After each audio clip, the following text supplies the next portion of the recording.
In last week's Sunday night primetime matchup, the Rams and the Titans faced off, two teams playing at their peak going into the game. However, the Titans, led by head coach Mike Vrabel, were able to come out ahead and continually pressure and get to quarterback Matt Stafford, and also force back-to-back turnovers that would turn the tide in the game. The Titans defense consistently would design pass rush designs that would get to the quarterback while also combining numerous coverage changes post-snap to confuse Stafford while also being pressured. On this 2nd and 19, the Rams come out in an empty base set, with the left guard and left tackle double-teaming defensive tackle Jeffrey Simmons and have the tight end Higbee chip the outside linebacker Bud Dupree. Simmons and Dupree are actually going to be running a stunt on this play to now practically nullify Higbee's blocking assignment. However, the main star of this play is defensive end Denico Autry, who's going to do a move called a speed chop to get by the right guard. A speed chop is a defensive lineman technique often used to nullify a punch from the offensive lineman when establishing leverage on the initial block. As Autry closes the gap, the guard Austin Corbett makes his punch. The chop is a counter to bait out the lineman's move, which begins by Autry stuttering in order to draw out Corbett's punch. The following move by Autry is to swiftly chop at the lineman's elbow or forearm to lose the leverage they may have and effectively get by the lineman. Denico Autry executes a great chop which gives him a free lane to the pocket, and although he doesn't make the sack on the play, his rush was effective to move Stafford in the pocket towards other rushers and lead to a sack. The Titans' defensive line has excelled in pass rushing this year, with 3 players being in the top 12 for pressures and hurries. These are the type of stats that aren't noted by the average stat keeper or aren't flashy like sacks, but these are the ones you feel as you watch the linemen each game. The quarterbacks they face are definitely feeling them each game. Another crucial part of the Titans defense that night, and what led up to the back-to-back turnovers, was the Titans secondary constantly changing their looks post-snap. On this play, the Titans secondary are showing 2 deep high safeties, which in turn means middle of the field open coverage. Matt Stafford can interpret this look pre-snap as cover 2, either man or zone coverage, but with the cornerbacks lined up farther out, the best guess is a cover 2 zone. In a cover 2 zone, the best options to hit are the hole shots between the overarching safety and the underneath cornerback, as well as the middle of the field splitting the safeties. However, the Titans switch into a cover 3 zone post-snap, with safety Kevin Byard dropping down into the lower right curl zone. Remember that switch for later. The Rams' routes on this play actually bode well for either cover 2 or cover 3.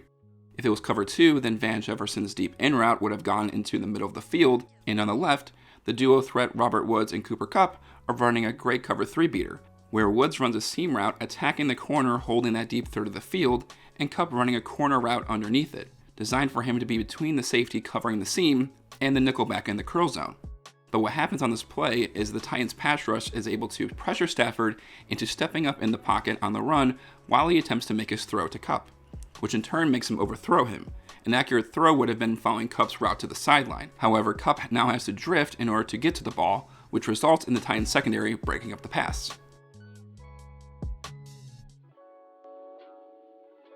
The Titans have changed their secondary shell post-snap quite often this year, with them showing a 2 high safety shell pre-snap 57% of the time, while ending up in a 2 high safety shell only 32% of the time. When a quarterback is making his pre-snap reads, he is identifying the shell of the defense to see if it is in a 2 high safety shell or a 1 high safety shell, and then determining which of his receivers will best be open during their routes. If the quarterback fails to identify the shell of the defense post-snap, it can often lead to turnovers. This was something the Titans were going to continue to do during the Rams game, since Stafford throughout the year has shown that he performs much better when facing cover 2 compared to cover 3, where his touchdown percentage is down and his interception and sack percentage is higher. Again, the Titans show a 2 high safety shell and bring the safety down into another cover 3 zone. And with this change, Stafford, who initially thought Woods would be open on his route, now has Kevin Byard right in front of him, leading Stafford to make an inaccurate throw away from Byard and Woods.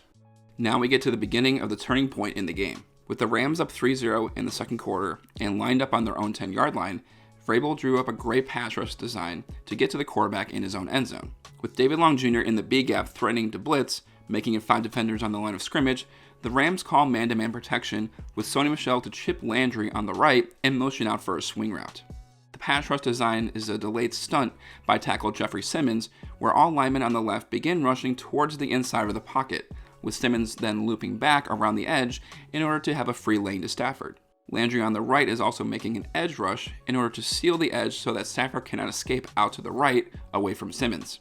What is so great about this design is that with Autry and Dupree's rush to the inside, they are effectively creating a pseudo block for Simmons around the edge as they both crash into the center and left guard, effectively stopping them from sliding and helping Simmons stunt move. Simmons is able to make his free rush to Stafford, and with Stafford believing his sack is going to be a safety, makes a wild throw out to no one, and David Long Jr. is able to make the interception and make it to the 2-yard line, which then results in a Titans touchdown the following drive.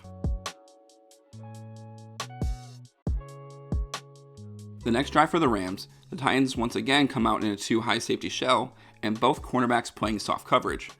Robert Woods is running a quick out route on this play, so Stafford can assume pre-snap that the cornerback will continue to fall back or play a soft zone. However, the Titans are disguising their shell once again and are in a cover 3 zone, with safety Kevin Byard dropping down into a curl zone on the right, effectively in the space where Robert Woods will be in. In zone coverage, the defenders are taught to look into the quarterback's eyes and move their position based on the flow of their eyes.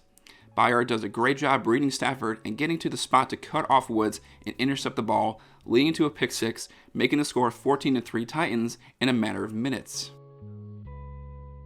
These plays by the Titans defense drastically changed the momentum of the game, where a close, low-score game was quickly turned into a 14-3 lead after 2 consecutive turnovers. The Titans' pass rush and coverage both played at elite levels in this game to show the world in prime time that they can be true Super Bowl contenders and win games against other contenders even with their own star running back out for the season.